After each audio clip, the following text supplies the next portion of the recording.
Welcome to Food Talk with Sharud. What is the first thing which comes to your mind when you think of Lucknow? Isn't it kebabs? So today I'm going to show you the recipe of a shami kebab.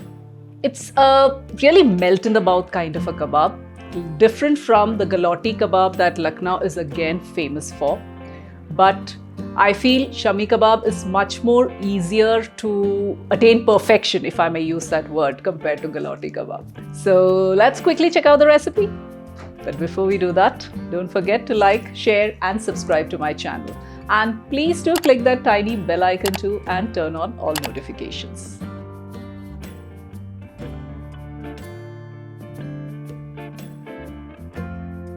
So the process for making shami kebabs is to first cook your meat. So we are using mutton here. You can either use mutton keema or mutton pieces. So what I am using is mutton keema because it then becomes much more faster to cook. You don't need to pressure cook it. You can cook it in the kadai itself. And the ingredient that you use for binding these kebabs is chana dal. Now chana dal again has to be cooked. So what I usually do is when I'm using mutton keema, I pre-cook the chana dal. So you soak it overnight and then just cook it a single pressure and that's it, because it will again cook further with the keema. So once the mixture is made, all you need to do is shape it and shallow fry it. So we are going to make this in ghee today, but you can always replace that with oil as well. I'm using the Bergner High-Tech Prism Kadai for making the kebab mixture. I'm using ghee for making this, so you can always switch this with oil. So once your ghee has heated up, you can add some sliced onions, chopped garlic and some chopped ginger. Give this a quick stir first. Once you saute this for about a minute, you can add your whole spices. So I have some black cardamom seeds here. This is from one whole cardamom, one green cardamom, cloves, cinnamon, peppercorn, dry red chili and a bay leaf.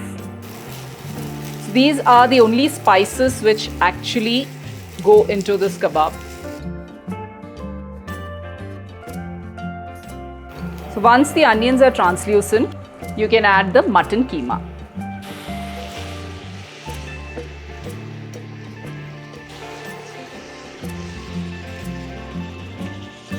So into this I'm adding a little bit of water and the cooked chana dal.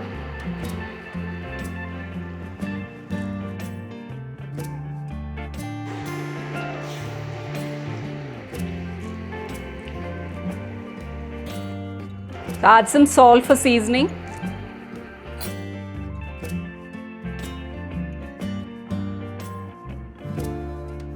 And once you mix it through, just cover it and leave it till your mutton is cooked through. The Bergner High-Tech Prism Kadai comes with a sturdy glass lid, so which helps you monitor the cooking process throughout as well. And because this stainless steel kadai has an inner coating of non-stick material, it also ensures that the kebab mixture doesn't stick anywhere onto your kadai.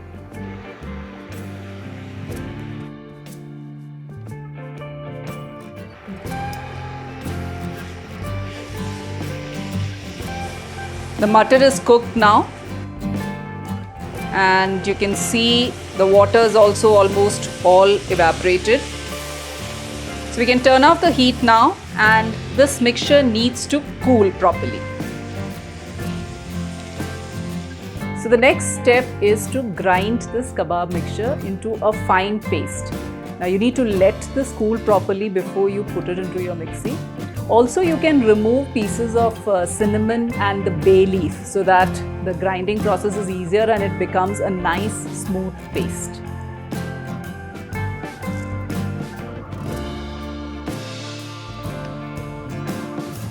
So into this ground paste, we have to add a few more ingredients. Some chopped onions,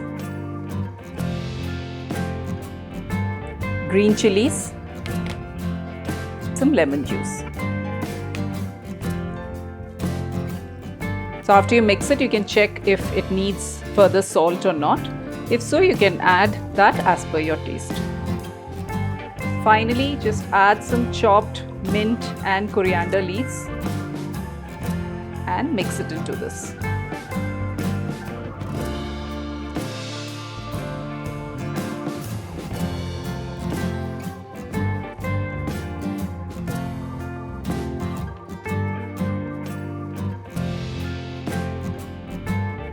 Shape it into a ball and then gently press it between your palms to flatten it a little. And then go ahead and shallow fry them.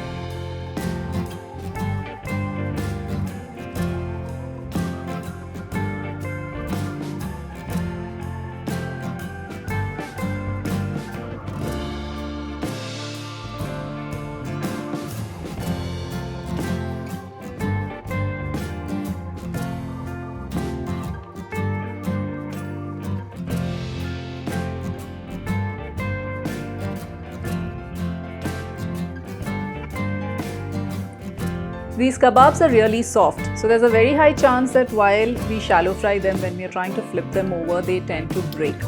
But then nothing to worry, I just use 2 spatulas or a spoon and a spatula, try to shape it back together and then make sure both sides have a nice golden brown color.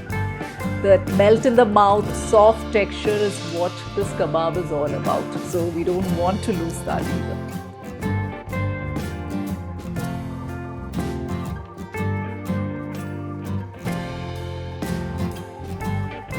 The kebabs are ready now. Serve it hot with some mint chutney. And I hope you've enjoyed this.